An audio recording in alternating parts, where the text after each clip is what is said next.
menurut Anda mengapa, Pak Ferol, menurut Anda mengapa harus ada izin lingkungan dan juga analisis mengenai dampak lingkungan ini, Pak? Nah, ini sebenarnya merupakan suatu syarat wajib AMDAL yang dibentuk oleh dalam setiap kegiatan atau pembangunan. Nah, kita ini kan dunia saat ini. Oke. Nah, itu yang perlu dipertanyakan. Mereka mau atau tidak? Batasan dengan Manado ini TPA Iloilo atau pemerintah, misalnya kalau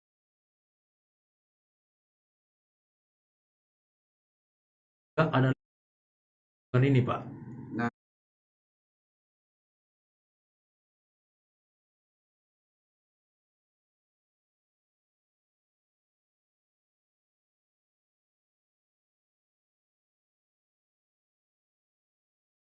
dalam setiap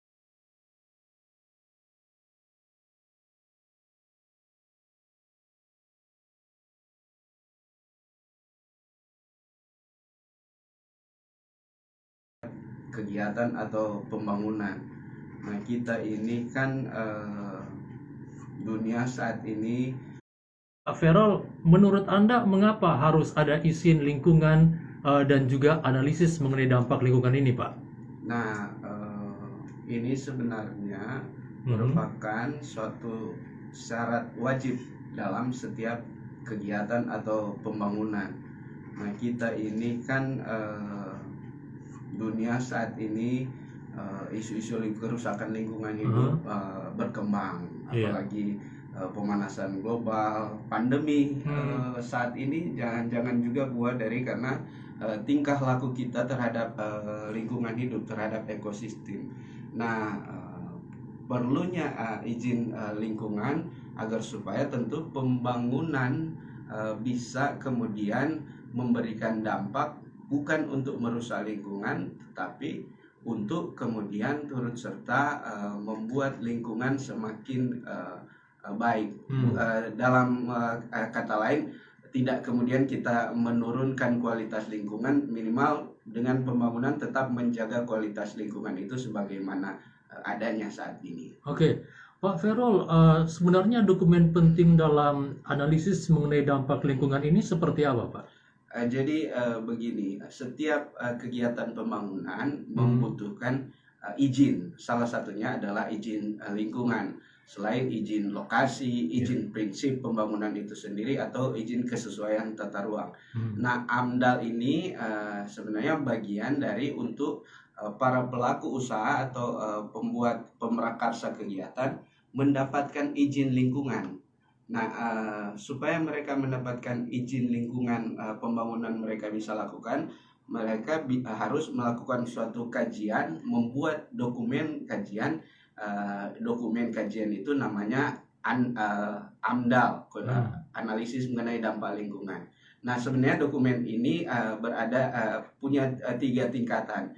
Jika dia hanya UMKM misalnya, hanya membuat surat pernyataan pengelolaan lingkungan. Jika dia skala besaran pembangunan kecil seperti hanya rumah, ruko, dia hanya upaya pengelolaan lingkungan atau upaya kelola lingkungan dokumennya. Nah, kalau dia skala kawasan besar seperti reklamasi atau mall, dia membuat dokumen analisis mengenai dampak lingkungan, AMDAL. Nah, dia itu berisi tentang upaya pemantauan dan pengelolaan lingkungan ketika kegiatan mulai dari tahap prakonstruksi sebelum perizinannya, tahap konstruksinya, dan tahap operasional kegiatan, agar supaya ada semacam arahan pengelolaan lingkungan bagi kegiatan yang dilakukan. Seperti misalnya pembangunan mall, tentu dia dalam proses operasional mall ini dia harus punya arahan untuk mengelola kondisi lingkungan baik di dalam mall itu sendiri atau di sekitarnya. Jadi ini merupakan pedoman atau arahan sebagai dokumen bagaimana pemrakarsa melakukan kegiatan yang kemudian tidak merusak lingkungan. Iya, Pak Ferol, kalau kita melihat kan ada istilah UKL dan UPL. Ini sebenarnya apa, Pak? Jadi tadi saya katakan ada 3 tingkatan dalam dokumen lingkungan. Mhm. Yang kompleks itu satu kawasan biasanya AMDAL, Perumahan Citraland misalnya, Iya. AMDAL. Kemudian jika dia berada di pesisir pantai atau berbatasan 2 kabupaten kota, menggunakan dokumen AMDAL. Dia lebih kompleks Oh. kajiannya. Hmm. Kalau UPL UKL lebih sederhana kajiannya, hanya kegiatan-kegiatan yang kecil. Misalnya saya katakan ruko, Mhm. membuat SPBU, kemudian melakukan kegiatan-kegiatannya skala lebih kecil. Nah, untuk UMKM dia hanya surat pernyataan pengelolaan lingkungan. Jadi ada 3, AMDAL, UPL UKL, dan SPPL. Tapi ini tergantung jenis kegiatannya. Mhm. Jadi semakin besar jenis kegiatannya, semakin kompleks kajiannya, maka semakin meningkat dokumennya, itu yang kemudian dikatakan sebagai AMDAL. Ini disusun dalam rangka untuk mendapatkan izin lingkungan. Tanpa izin lingkungan saat ini tidak boleh kegiatan kemudian pembangunan dilakukan. Nah, bagaimana dengan rumah sakit, Pak? Kan harus punya AMDAL juga. Nah, kalau besaran rumah sakit, dia punya besaran-besaran tertentu, ada dalam peraturan pemerintah, kalau tidak salah P38. Jadi pemerintah sudah memberikan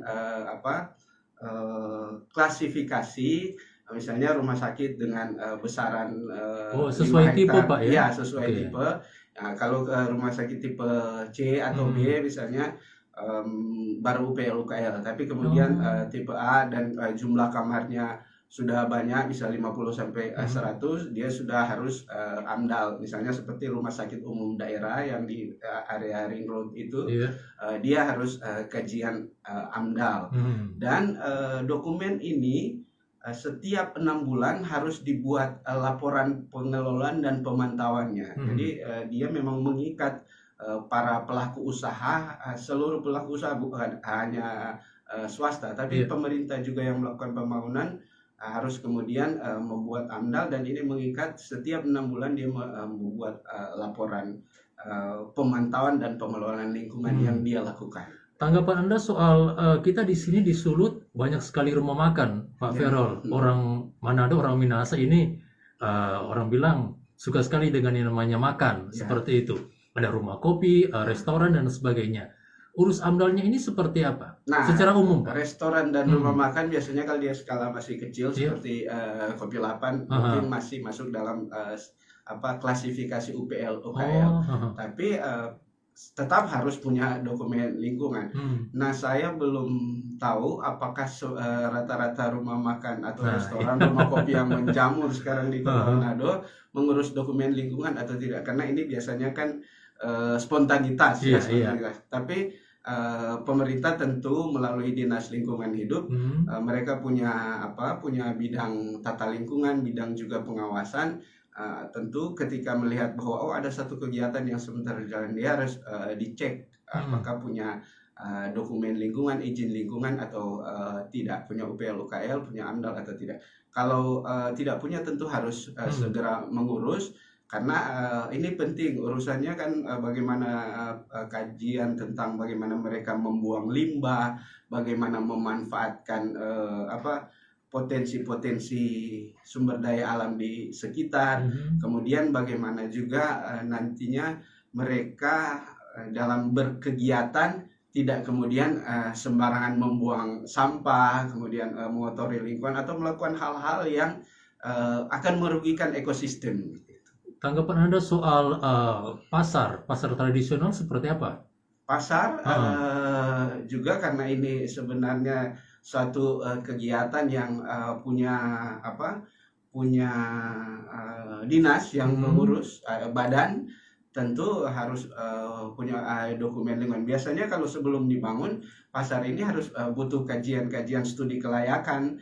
Dari studi kelayakan ini, studi kebutuhan maupun studi kelayakan, kalau ini memang kemudian merupakan investasi yang menguntungkan, tentu harus mengurus kemudian izin lingkungan sebelum pasar ini dilakukan. Nah, pasar rakyat yang sudah langsung saat ini, saya kira punya dokumen-dokumen perizinan itu. Hanya apakah dokumen-dokumen ini dilaporkan setiap 6 Nah, bulan. Karena ini ini jadi kan harus pertanyaan, dilaporkan Pak, ya. kan, iya. Karena harus dicek. Bisa Oke, jadi bulan ini kegiatannya tidak kemudian memberikan dampak terhadap lingkungan. Tapi 6 bulan kemudian karena tidak ada kontrol bisa jadi akan menyebabkan dampak terhadap lingkungan. Nah ini yang harus dicek. Kalau sekarang dokumennya pasti ada izin prinsipnya, izin lokasi, apalagi pasarnya sudah berdiri. Tapi kemudian kontrol terhadap terhadap intervensi lingkungan itu perlu dilakukan dan perlu dicek kembali. Baik. Untuk mengurus AMDAL ini syaratnya apa, Pak? Kemudian apakah ini ribet atau seperti apa? Sebenarnya tidak ribet, semua kan sudah diberi kemudahan, apalagi investasi berhubungan dengan Undang-Undang Cipta Kerja juga AMDAL ada di situ. Kita hanya ke dinas PTSP, satu pintu. Satu pintu, kemudian juga akan mendapatkan rekomendasi ke DLH. Nah, biasanya dokumen ini disusun oleh ahli yang bersertifikat atau mereka yang memahami tentang penyusunan dokumen, hanya memberikan kajian tentang tahap-tahap kegiatan serta dampak-dampak apa yang akan berlaku di dalam kegiatan tersebut, dampak terhadap kesempatan kerja, dampak terhadap mobilisasi alat dan material, dan dampak terhadap konstruksi. Hanya buat dokumennya sudah ada formulir ya, kalau AMDAL ada formulir kerangka acuannya, kemudian diajukan ke Dinas Lingkungan Hidup untuk kemudian diperiksa dan mendapatkan izin lingkungan. Prosesnya ada waktu-waktu yang sudah ditentukan sesuai peraturan, tapi saya kira tidak sulit. Hanya apakah pelaku usaha termasuk pemerintah mau membuat dokumen ini atau tidak, karena jangan-jangan kan biasanya membuat perencanaan tidak kemudian menganggarkan atau menyisihkan sesuatu untuk kemudian mengurus dokumen lingkungan. Oke. Nah itu yang perlu dipertanyakan, mereka mau atau tidak. Pak Ferol, kan kita tahu bersama ini Sulut atau juga Indonesia sedang gejar-gejarnya membangun. Ya. Kita punya pembangunan skala besar di daerah Minut perbatasan dengan Manado ini, TPA Iloilo. Ini sebenarnya dari kajian Anda selaku dokter di bidang lingkungan melihat pembangunannya seperti apa? Soal AMDAL-nya. Kalau ini kan harus punya AMDAL juga, sudah, Pak, ya? Kalau Iloilo sudah punya AMDAL, beberapa teman yang bersertifikat yang menyusun AMDAL tersebut, dia karena memang pembangunan baru sekarang disyaratkan untuk dimulai dari kajian-kajian lingkungan tersebut. Kalau untuk Iloilo seperti itu. Nah, yang perlu di Sumompo sama kalau yang di Sumompo juga izinnya seperti itu. Hanya apakah diperbaharui atau tidak, karena sudah tidak ini kan, kalau di Sumompo sudah tidak memenuhi tidak syarat, tidak representatif lagi. Waktu dulu kajiannya memang tidak sampai seperti saat ini dan sebanyak jumlah penduduk kota seperti saat ini. Nah itulah yang kemudian harus dibuat, karena kalau dia memang laporannya tiap 6 bulan, harusnya sebelum full seperti saat ini, tentu kajiannya sudah jelas bahwa sudah harus dipindahkan ke tempat lain atau ditambahkan. Nah dokumen-dokumen inilah yang kemudian yang jadi masalah sekarang seringkali setelah dokumennya sudah ada, kemudian sudah selesai dibahas seperti Iloilo, kemudian sudah dibangun, mencari dokumen ini malah kita kebingungan ada di mana kalau untuk kontrol ini. Nah kalau kita tidak temukan dokumen aslinya dari awal, karena kita ini sering kan literasinya atau menyimpan dokumen malas. Nah itu yang kemudian akan menyebabkan kontrol terhadap pengelolaan dan pemantauan lingkungan jadi miss atau hilang. Oke. Gitu. Pak Ferol, usaha atau investasi yang sangat memerlukan AMDAL ini seberapa penting? Sangat penting, karena dia akan mempengaruhi seluruh ekosistem. Nah kalau misalnya seperti perumahan Citralin, kalau dia tidak bikin kajian lingkungan AMDAL, di sana ada sungai yang melewati area Citraland ini. Maka otomatis kalau mereka tidak bikin kajian lingkungan tentang pembuangan limbahnya, tempat sampahnya, misalnya dilakukan secara sembarang, akan berpengaruh sampai ke pesisir pantai, bahkan ke Bunaken. Nah, dia ini kajian holistik terhadap seluruh pembangunan. Jadi ini sangat penting. Sudah ada AMDAL pun Citraland. Seringkali kalau hujan deras malah masih tetap banjir, banjir dan bisa menyebabkan bencana longsor. Padahal kajian-kajian itu sudah masuk di dalam AMDAL mereka, kajian tentang daya dukung tanah, kajian tentang longsor, kajian tentang kebisingan, kemudian tentang sungai yang melewati area mereka. Tapi masih ada bencana. Ini kan kondisi-kondisi alam seperti saat ini tidak bisa kita prediksi. Nah, kajian-kajian ini kemudian menjadi penting dan memang harus dicek tiap 6 bulan. Kalau tidak dicek, berbahaya juga, karena hanya untuk kepentingan membuat dokumen dan tidak kemudian kita perhatikan tiap 6 bulan tidak diperbaharui, nah akan membahayakan juga lingkungan. Nah, kalau sudah merusak lingkungan, otomatis akan berpengaruh terhadap kehidupan kita. Kita kan tidak menginginkan sebagai manusia hidup di kota yang ujung-ujungnya akan terjadi bencana. Itu yang tidak kita inginkan. Karena kita hidup bukan cuma untuk kita, anak cucu kita juga, Pak, ya. Oke. Sekali. Kalau Anda melihat, apakah ada kelemahan dari prosedur AMDAL di daerah, Pak?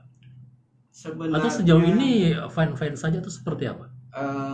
Sebenarnya dalam proses penyusunan dokumen sudah banyak ahli yang bersertifikat. Kemudian diperiksa juga oleh tim teknis yang punya kapasitas dan kemampuan. Kelemahannya hanya dalam kontrol mungkin, karena biasanya setelah mendapatkan izin lingkungan, para pelaku usaha ini atau pemrakarsa kegiatan tidak lagi berpikir untuk bagaimana pengelolaan dan pemantauannya. Ini yang penting, ini kan mengelola dan memantau. Nah, ini yang biasanya karena saya kan sudah punya izin lingkungan.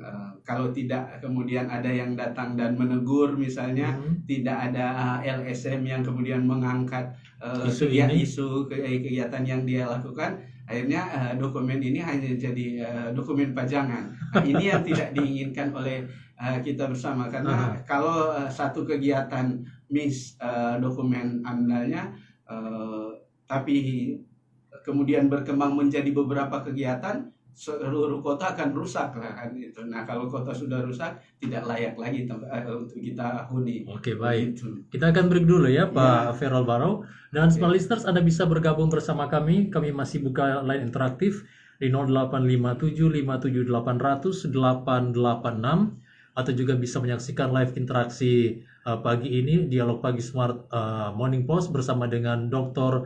Ferrol Barrow, dosen AMDAL Universitas Negeri Manado, dengan topik mengapa izin AMDAL penting untuk investasi. Kami live dari Instagram Smart FM di 1012 Smart FM.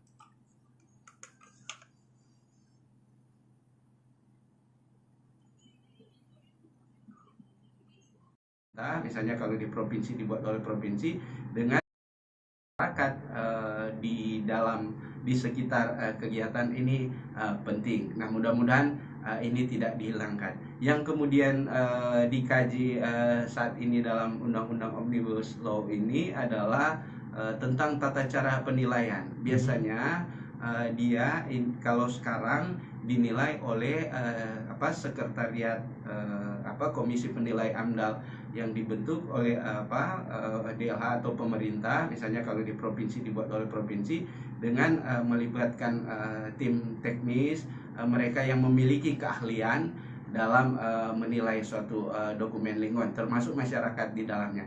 Nah, kedepannya ini hanya akan dilakukan oleh pemerintah pusat melalui sistem OSS.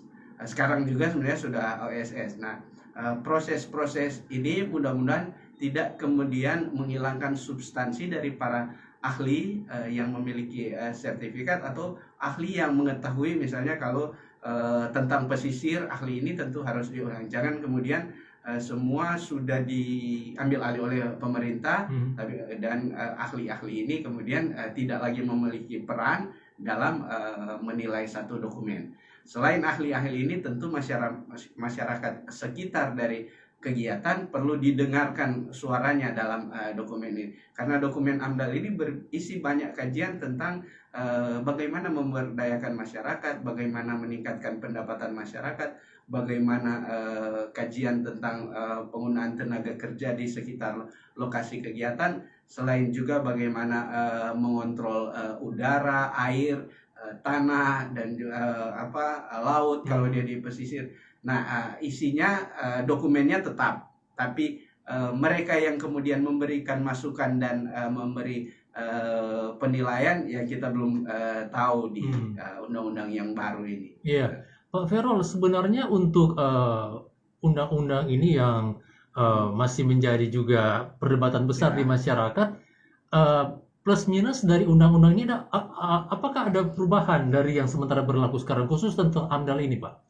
Kalau yang Anda sudah baca, kalau saya tata cara proses penentuan dan penilaiannya untuk keluar izin lingkungan memang lebih dimudahkan. Semua kan sudah sistem digital dan contohnya online. Mungkin Pak, ya kita kan kalau dulu membuat dokumen itu kemudian dibawa ke PTSP dan mendapatkan dijadwalkan untuk kemudian diperiksa oleh komisi penilai AMDAL. Kalau sekarang dia sistemnya online, tinggal buka laptop dari rumah kemudian mengisi syarat-syarat. Nah, dalam proses-proses OSS ini atau secara digital ini, kita kalau tidak berhadapan dengan pemrakarsa, kadang-kadang kan kita tidak tahu apa motif dari pembangunannya, apakah hanya untuk investasi semata atau kemudian memang ingin memberdayakan masyarakat sekitar atau kemudian juga menjaga kondisi lingkungan. Nah, proses-proses digitalisasi ini kemudian perlu kontrol agar supaya kegiatan yang kemudian dilakukan memang tujuannya adalah kalau dia ingin mendapatkan profit, tidak kemudian menghilangkan hak-hak lingkungan dan hak-hak masyarakat di sekitar. Oke. Yang sejauh ini Anda tahu dari pihak akademisi melihat bahwa AMDAL yang ada di Sulut sesuai dengan ketentuan atau seperti apa, Pak? Kalau sejauh ini masih sebenarnya masih banyak yang dia kemudian sesuai atau tidak. Ini tergantung sebenarnya dari tata ruang. Nah, apakah masih ada yang menyalahi penataan ruang di kita ini masih banyak. Masih banyak. Ya. Contohnya Pak? Misalnya area wisata dibangun kegiatan yang tidak sesuai dengan ini. Reklamasi misalnya kan, memang dia kalau kita lihat kan berada di pesisir, padahal di sana ada area konservasi Bunaken. Harusnya kita tidak mereklamasi misalnya, harusnya. Tapi karena kalau dia sudah sesuai dengan tata ruang, tentu harus dilakukan. Area-area pertamaan, hutan lindung misalnya. Nah, inilah dari kajian-kajian dokumen inilah kita akan mengetahui secara spesifik dia sesuai atau tidak dengan tata ruang. Kemudian area-area tempat penangkapan air misalnya di bawah Gunung Lokon, Gunung Kelabat, dibangun area perumahan, sudah sesuai tidak dia dengan tata ruang? Kalaupun akan mendapatkan izin, tentu harus ada kajian-kajian, terutama kajian lingkungan untuk tidak kemudian merusak ekosistem yang ada. Kalau kita bangun perumahan misalnya, tapi kemudian menghilangkan sumber mata air, maka bukan kesejahteraan yang didapat oleh para penghuni di perumahan itu dan di sekitar, malah kekurangan air. Dan kalau kekurangan air maka ya berdampak berdampak, bukan kehidupan lagi yang kita cari. Baik. Di situ. Yang paling akhir mungkin Pak Ferol, sesuai dengan tema yang diangkat pagi ini, yaitu mengapa izin AMDAL penting untuk investasi. Mungkin dari kacamata akademisi apa mungkin yang harus diperhatikan lagi agar benar-benar AMDAL ini bukan cuma sekedar perizinan, Ya. tapi sesuai dengan apa yang diizinkan tadi. Mengapa sebenarnya ini penting? Karena ini menjadi arahan terhadap pembangunan. Kalau pembangunan tidak diarahkan, maka otomatis akan terjadi kekacauan dan amburadul. Nah, kalau kekacauan, apa gunanya kita menata kota? Nah, kalau kota tidak ditata, otomatis investasi tidak akan datang, turis tidak akan mau berkunjung.